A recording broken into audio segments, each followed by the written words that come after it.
el sacerdote Pedro Pablo Aguilar. Él es director del Departamento de Medios de la Conferencia Episcopal Venezolana, colega periodista, y además es la persona, pienso yo, más indicada para hablar sobre este tema de la canonización de la Madre Teresa de Calcuta. Él además se desempeñó en el Vaticano, justamente en el Departamento de Comunicación Social, y lo vimos recientemente el día de la canonización, justamente acompañando la transmisión de Globovisión sobre este evento. Bueno, bienvenido. Bueno, muchísimas gracias por la invitación y acompañarles en este día. Bueno, este impacto que ha tenido en Venezuela la canonización de la Madre Teresa de Calcuta, ¿qué interpretación le da? Sabemos que estuvo acá, que fundó una congregación, pero ha habido en verdad una repercusión que no es usual, ¿no? En estos casos.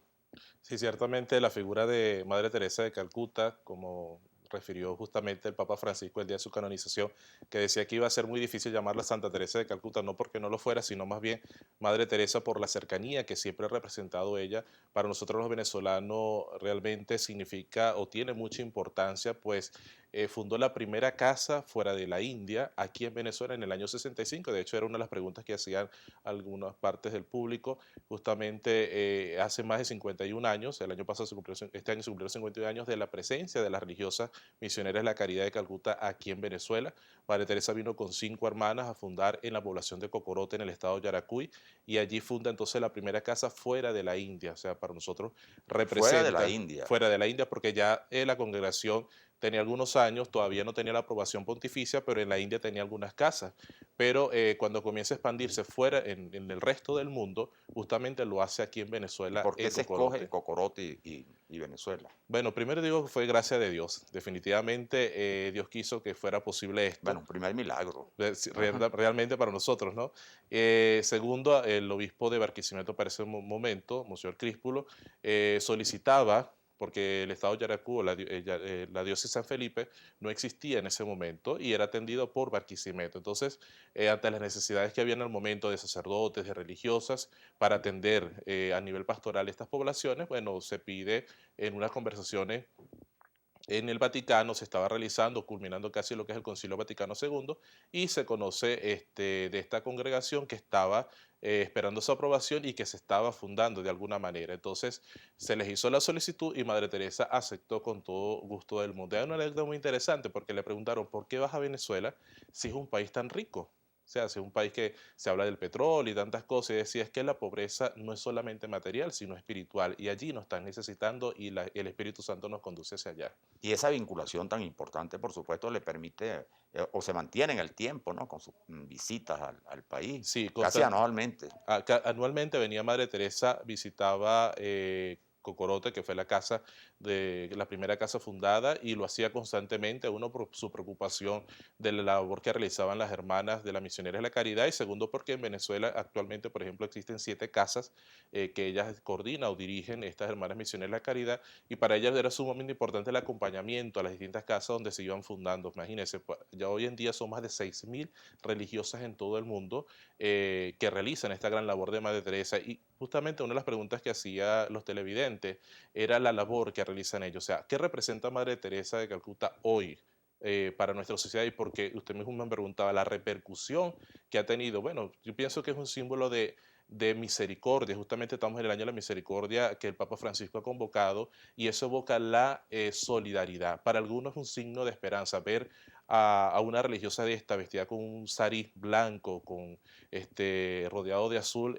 Es un signo de esperanza porque ellas siempre se abocan a los pobres, a los necesitados, a los lisiados, a los ciegos, a los leprosos, a los que son rechazados por la sociedad. Ellas realizan entonces justamente esta gran labor. Definitivamente, si uno conoce en profundidad la labor que realizan las misioneras de la caridad, podemos darnos cuenta de que allí podemos encontrar ese rostro de solidaridad que tanto Jesús mismo nos pide en la atención a nuestros hermanos. Hay, por supuesto, también en esto un reconocimiento de otros sectores de la sociedad, por ejemplo, a su ejemplo, ¿no? A su gestión, a su voluntad y sus operaciones, en el caso de Venezuela, porque fue el presidente Luis Herrera Campín, le otorgó la condecoración en el Orden Libertador también en una oportunidad, ¿no?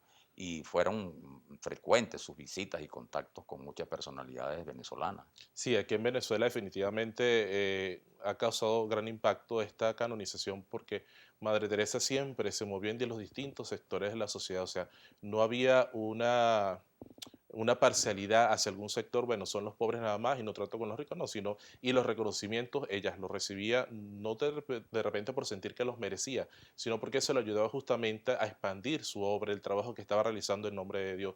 Ellas tienen una frase muy particular y muy interesante que la tienen en la capilla en el momento de rezar, es que tengo sed, que fue una de las palabras de nuestro Señor Jesucristo cuando estaba en la cruz, y eso significa para ellas justamente en cada persona que ellas ven necesitada, pobre, enfermo, lisiado, leproso, ver a Jesús que repite en esa palabra tengo sed y que necesita que alguien vaya en ayuda. Y ese es el trabajo que justamente ha realizado.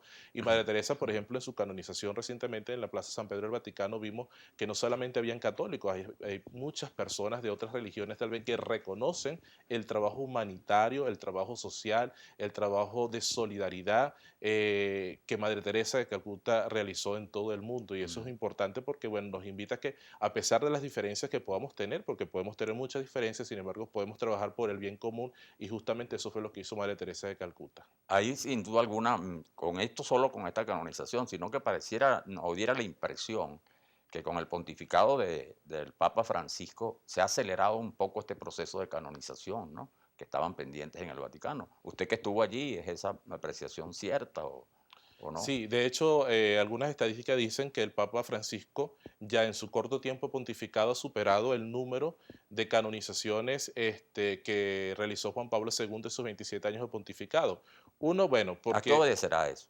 ah, ¿A qué obedecerá yo pienso ese que también, estímulo a la bueno, el canonización? que cumplen uno con las exigencias, tal vez para las causas del proceso de canonización.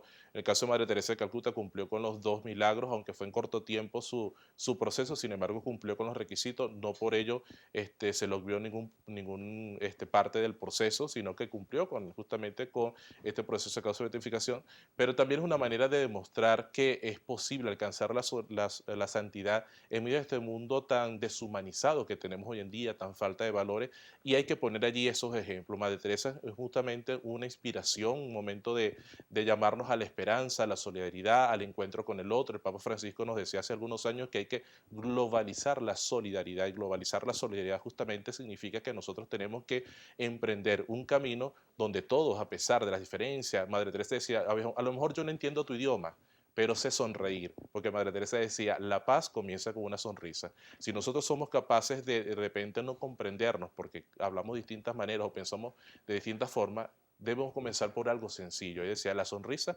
inicia por la paz, o la paz inicia por una sonrisa de alguna manera.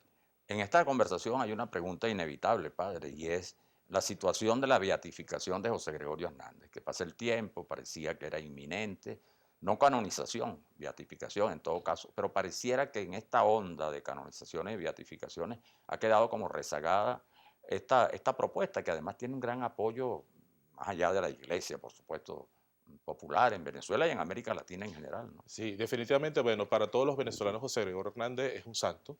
La iglesia, específicamente la Arquidiócesis de Caracas, que lleva este proceso de postulación de la beatificación de Dr. José Gregorio Hernández, está trabajando arduamente para que esto se pueda dar, y se está trabajando, la iglesia está trabajando justamente con eso. Fíjate, te pongo este caso, el milagro que hizo que María Teresa de Calcuta fuera santa fue realizado en el año 2008, pero fue reconocido en el año 2015.